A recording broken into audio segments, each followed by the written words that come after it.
Hi, everyone, and welcome to my garage. This is another installment of the Belfast Massacres Where Are They Now series of videos. And today I am delighted to have with me a woman that I had the pleasure of working with one summer nearly a decade ago in lovely Belfast. She is Emma Grimsley. She's an actor, a writer, and an incredible singer, and we are thrilled to have her here.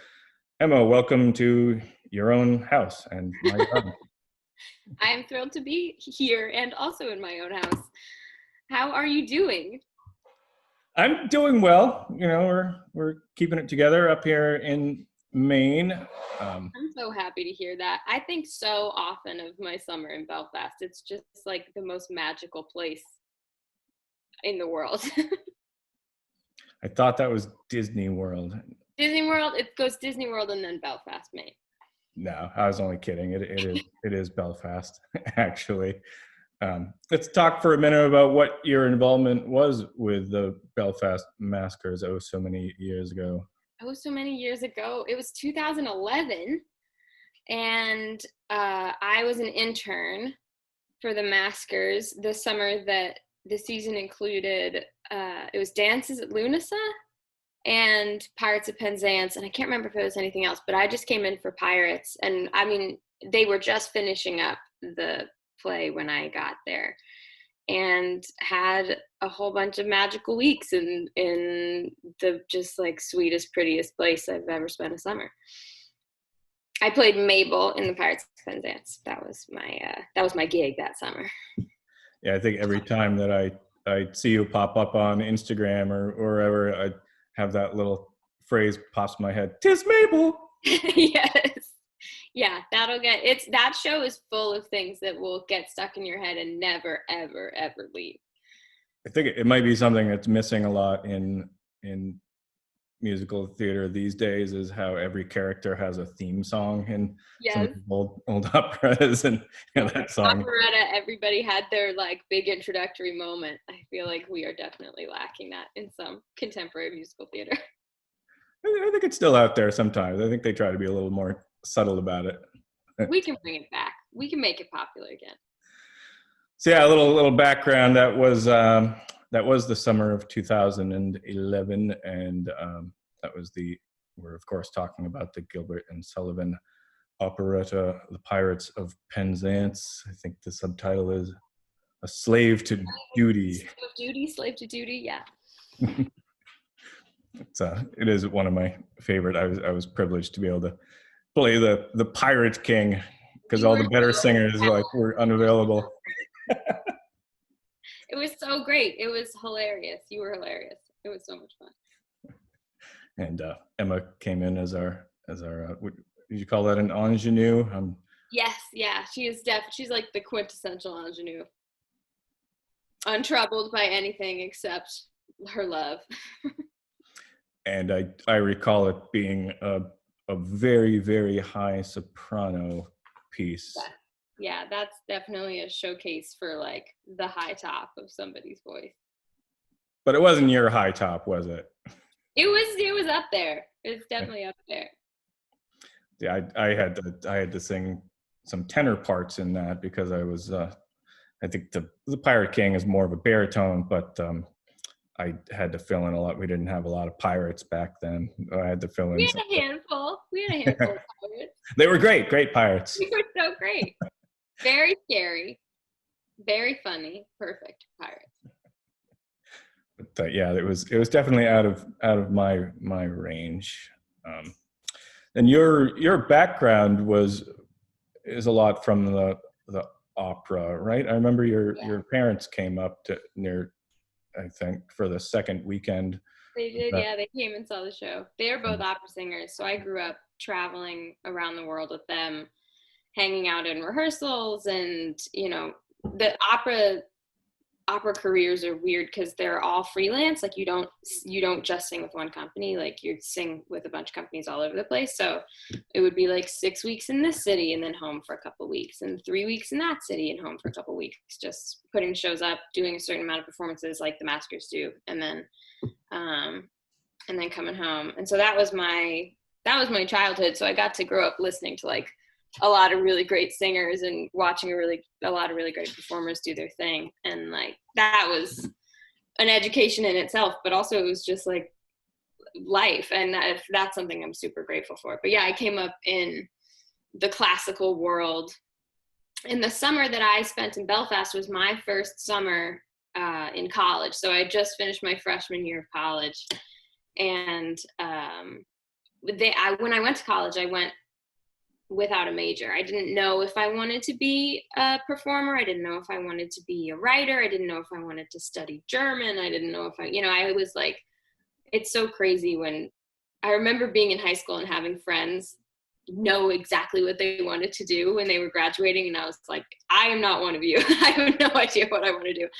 So I went to college undecided, and then came and did my first professional performing gig on my own, because I'd been in shows with my parents growing up, but this was my first on my own professional performing gig in Belfast. And it was a very pivotal moment, because I really enjoyed sort of getting to do it myself for the first time. The lifestyle of like, oh, I'll spend a summer in Belfast. I'd spent summers in cities with my parents while they were performing, but I'd never been doing it for my own show. So that was like my own performance opportunity. So that was like really cool. It's a very cool moment. Happy memory for sure. Great. Did you study German in high school, in college, I mean? I studied German in high school. I studied German all through high school. And also a lot of the opera rep that my parents sing is in German. So I was that's why I was wondering if you had actually done German opera. Yeah, I mean, I've done some. And then in college, my university didn't have, they had a really strong Spanish language and French language program, but I sort of had to kiss the German fluency dream goodbye. And I'm very rusty now, so it is long gone. My German abilities are like dormant. You could probably sing some of those German passages, though. Yeah, oh, totally. But try to engage me in a conversation, it would be a disaster. Do you have a favorite memory from that summer with the Maskers, that show? Yeah, I mean, there are too many. It's just like, it was the perfect sort of place to have that moment, that like on your own first performer moment, because the company is so supportive and the whole town is so supportive. Like the people that worked in different stores knew that I was there with the Maskers. Like it was like it's a community that really rallies around like all of its endeavors, and you can feel that. And it was I mean, I had a room in Sandy Squire's house. She would make me tea, and it was just like the most comfortable and adorable place to live. And going to see movies at the movie theater. What's the name of the movie theater with the elephant on top of the thing? The Colonial. The Colonial. Oh man, that's the best movie theater in America. They have the best popcorn ever. That was a real blast. I don't know if I can pinpoint a favorite memory. I have a lot of distinct ones. Like do you remember the performance we did when the fog rolled in so hard that we couldn't see the audience? It was so dense. We actually couldn't. They were like a few feet away and we couldn't see them. Yeah, that summer the weather was actually quite nice. There had been other, I should add that was an outdoor show for people who don't remember 9 years ago. We did musicals outside in Steamboat Landing Park. And there had been some summers where that turned out to be a real roll of the dice. This one happened to be a perfect Belfast summer. I think out of the 10-night run, we only had to cancel 1 or 2 nights for rain. I think that's true. I barely remember canceling. I thought we were going to cancel that night with the fog because it was so crazy. But I remember like looking out during the performance and seeing people in raincoats with umbrellas, like staying around and watching the show, which was pretty amazing. It was, there are too many. I don't have a one single favorite memory, but lots of really good ones. I do remember the fog. I remember another night where the Act One finale. I can't remember the actual song, but it's it's a 8-part harmony, and our long suffering musical director, it was Jamie. We lost power, so and it was for the lights that didn't matter much because it was still light out, so we were still lit by the sun, but we lost all the accompaniment. There's like 8-part harmony with like how many 20 something policemen and daughters and everything, and it's probably not difficult for someone like you or no, I mean, if you Brian. lose, she was our orchestra and we lost the orchestra, like that's a big, it's not supposed to be an a cappella moment, so that was challenging for everybody. But we did make it through. We made it through to intermission on time. Jamie was like pounding on the keyboard that wasn't making any noise, just so by way of conducting. And I think we were lucky to have a couple ringers, like especially you there, like sing a little bit louder and enunciate a little bit more to make sure that we got to the button on time. And we made it, and it was fine. I think it was fine. I think we were fine. And then we got power back for Act 2, didn't we? Yep. Yeah. Yes, oh man. We did. Steamboat Landing Park. That's where somebody told me for the first time that they said the main state bird is the mosquito. And I was like, that seems about right. And the main state flower is the pine cone. That's true. One of those two statements is true. One of them is not. So how do you think that summer in Belfast, and your involvement with the maskers, how do you think that affected your future or where you are now? I think, it was absolutely formative for me, just because, like I mentioned, because it was really, y'all took a chance on a very young performer, and that opportunity gave me the sort of confidence and security I needed to know that I could do this, that I could go forward in the career. And that's much to y'all's credit. I think the way I ended up hearing about it, my mom was teaching voice at a New England Conservatory in Boston at the time, and the maskers had sent out like a call for if any young, like I guess college age people or conservatory, that's such a huge span. It's like you can do several degrees at a conservatory, but they sent out a call to see if any voice teachers had any students that would want to make a tape. And my mom luckily was like, hey, you've done this role. Because it was actually Mabel was the first role I ever did on my own in high school. That was like my big breakout moment in high school theater, was doing Pirates of Penzance. So I already knew the show. And I already loved the show. And I threw it on tape pretty quickly, using some friends at school to play for me, and found a space to record it, and sent a recording, and got hired. And I was like, oh great, I guess I know what I'm doing for the summer. And whereas during the school year I had no idea what I was doing. I was taking a million different classes and trying to decide what I wanted to do.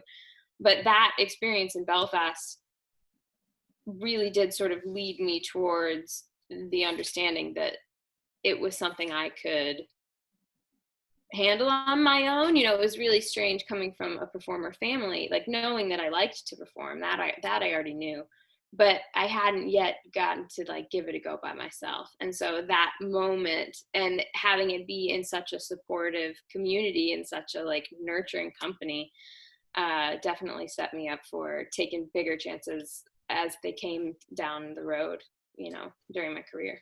And you were pretty far from home as well, right? I don't know where you're going to college, but weren't you coming from? I was actually going to college in New Orleans, which is where I am now, because my parents live down here now. They were in Boston 9 years ago when I was in Maine. but yeah, I was coming from far away from New Orleans, and actually even further because my dad was singing in Italy that summer, and I was over there with him and my mom. So I flew home from Italy by myself to start work with the Maskers. So it was a very long journey to get there that summer. I was very jet lagged the first week of rehearsals. So that was 2011. So then Yeah. you went back to college. What have you been doing since then, professionally, theatrical, Okay. or? Oh my gosh. I finished out my degree at Loyola University New Orleans. It was interesting coming back from my experience with the Maskers. I looked up and I was at a liberal arts school and I was like, maybe I need to be concentrating on performing. Like I had such a great time. Um, and so I started looking at schools with really focused performance programs, and I applied for transfer and I got into a couple places. But by the time that whole process was finished, I realized that, I really love to write and I really love a lot of stuff. And I wasn't totally ready to commit to like a performance degree. So I stayed at my liberal arts university and sort of created this experience that was really tailored to the kind of stuff I like to do. So I majored in English with a concentration in writing, and then double minored in music and women's studies, and sort of like focused all my interests in one place. And after that, I decided I wanted to go to grad school for performance. I was like, all right, I've been sort of dipping my toe in my own like singing journey in college. I want to really commit to it. And at the same time, I had gotten connected with my now managers in New York, and I was getting sort of small gigs around the country doing crossover for opera companies. So like opera companies want to do a musical. Opera company wants to do Candide by Leonard Bernstein. I went and did that show. Opera company wanted to do Sweeney Todd. I went and did Sweeney Todd. And that was right as I was getting started in grad school. And then sort of out of the blue, my first audition for the Phantom of the Opera came down the pike, and with it, the sort of feeling of, okay, I think I need to be in New York. If this kind of audition is something that I could be doing, I think maybe I need to be New York based, because I was in grad school actually in California. So I made the decision to leave grad school before finishing my degree, and I moved to New York and started auditioning. And that first Phantom audition was the first of 6 over the course of 2 years. So I eventually did end up being a part of the cast, the North American touring company of the Phantom of the Opera.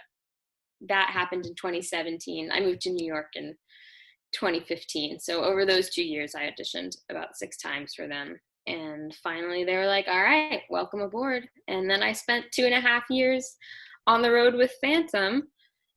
The first 1.5, 2 years was as a member of the female ensemble, and a Christine, who's the main character in Phantom, one of the main characters. I was a Christine alternate. So the way that the schedule works for Christine's, we do 8 shows a week, but Christine only has to do 6 because it's a huge sing and it's a lot of, physical stuff. And it's just an exhausting job. That's a big tour, right? Like you go, I feel like I saw an Instagram where you were in Hawaii. Was there? Yeah, we were in Hawaii for a month. Traveling. It was amazing. A lot of, it's hard for Hawaii to get a lot of these big Broadway touring shows that go all over the country, because it takes, we had to put our whole set on boats and sail it there, because we had 20 semi trucks worth of like set and backstage equipment and stuff like that moved with us from city to city in the continental US. And then to get it to Hawaii, we had to take 2 weeks off from performing and put all our stuff on boats and send it, and then take 2 more weeks off to get it all back. So that was a really exciting time, because the people who live on the islands don't often get to see like big Broadway tours, because it's hard for them to get there. So there was a lot of excitement on their end and a lot of excitement on our end, getting to be in Hawaii for a month. That was really great. In August too, in the middle of, it was hot, but it was perfect. It was really great. And you took on the lead of that I for the did, remainder of the tour, right? that was actually my first city as Principal Christine. So at that point, um, I moved up from Christine alternate to being Christine, uh, Principal Christine.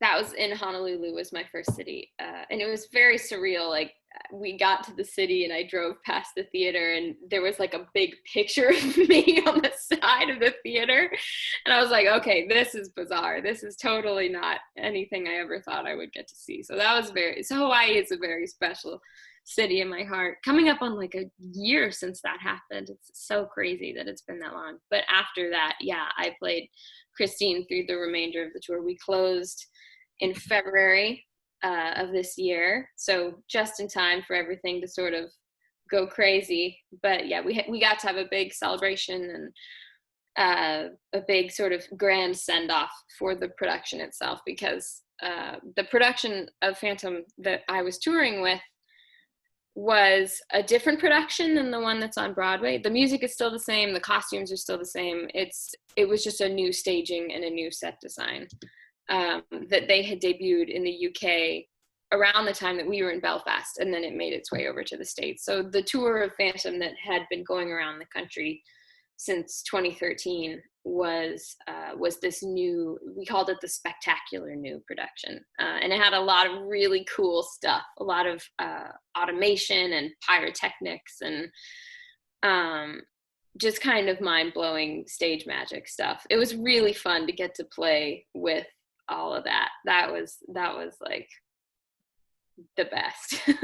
So you're from an opera background and you've done like operettas. Do you think that's your niche, is the like the musical theater opera crossover? Like right in between. It definitely has been so far. I don't know. I've always sort of had the approach in mind of, just do everything, like try everything, and whatever people are sort of responding to for you, maybe that's the way to go. And so far that's definitely been, it's been like the more operatic side of musical theater, or in music theater they call it legit, the more legit music theater stuff, and the more music theatery opera stuff has definitely been home for me since the Maskers, honestly, since I started doing like getting paid to sing, which is pretty cool job. I have a picture. It's a very like happy picture. I'd keep it in my phone, of me with my first like intern paycheck, standing in it was a train station, wasn't it? I'm sure it was huge. I'm sure it was a massive check too. It was big. That building wasn't it an old train station? Yeah, the Maskers Theater for well over a decade was a train station. We're now that building no longer exists. Unfortunately, it was kind of condemned and repurposed as a parking lot. But yeah, I had a lot of good memories there. But the new Maskers Theater, the Basil Burwell Community Theater, named for the founder of the Maskers, Oh, cool. is a small church that we're renovating and turning into a real like jewel of a theater, a small like 100-seat theater, which I think is perfect for Belfast. You'll have to come up and check it out when we're out I of this know, mess. especially since in the normal version of now, like whenever we're back to normal, I live in Manhattan and it's not that far from me. It's just Yeah, I should mention for posterity or whatever that we are recording this on July 26, 2020. If that 2020 means anything to you, future people watching this record, we're looking down the barrel of possibly a second wave of pandemic fever. Yeah, live theater is on pause for the moment, but happy memories of live theater are not. And have been honestly really important. It's been so funny during all this to go from doing 6 shows a week to doing no shows ever, and it's to have that sort of really abruptly end. I've found that I get to spend a lot more time like remembering really happy theater experiences. So you sort of have to keep yourself sane. And Belfast comes up so often. I'm down in New Orleans now with my parents, like I said, and we were just talking about that summer, I think last night over dinner. We were talking about how we realized that the lobster pound will ship lobster to you. And this was a revelatory thing, because going to the lobster pound, maybe that is one of my happiest non-performance memories from Belfast, is going to the lobster pound, because that lobster was crazy good. So we might end up like ordering a FedEx delivery of lobster from the lobster pound in Belfast to keep us sane during quarantine. That will do it. So, Emma, just in closing, do you have any kind of advice that you would give to anybody who wants to get involved with the performing arts, or anything else you want to talk about? You can talk about lobster some more if you want. I would happily keep talking about lobster. I think the best advice I ever got, I sort of mentioned when I was coming up, I heard someone say, like, to figure out what you really want to do, or what you're really, really good at, or what you have to offer as a performer, just try everything. I had this notion that I had to have this incredible sense of self and purpose and drive when I was young, and you have to collect experiences. So like Belfast was definitely one of those experiences, and everything along the way has been, and it sort of leads you to the stuff you love and the stuff you're good at. And if you want to do it, especially if you have great theaters in your community with like really cool new spaces. That's so exciting. If you want to do it, do it. That does sound like good advice. Hey, Emma, it was really, really nice catching up with you. And Oh, good to catch up with you too. I'm glad you guys are doing well.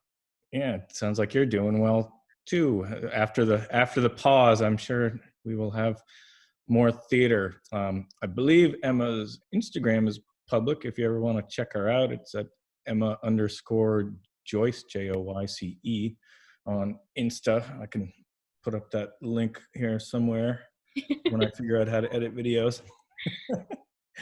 And yeah, good luck with all your future endeavors, Emma. Thanks, y'all too. I can't wait to come drive up and see a show. Please do.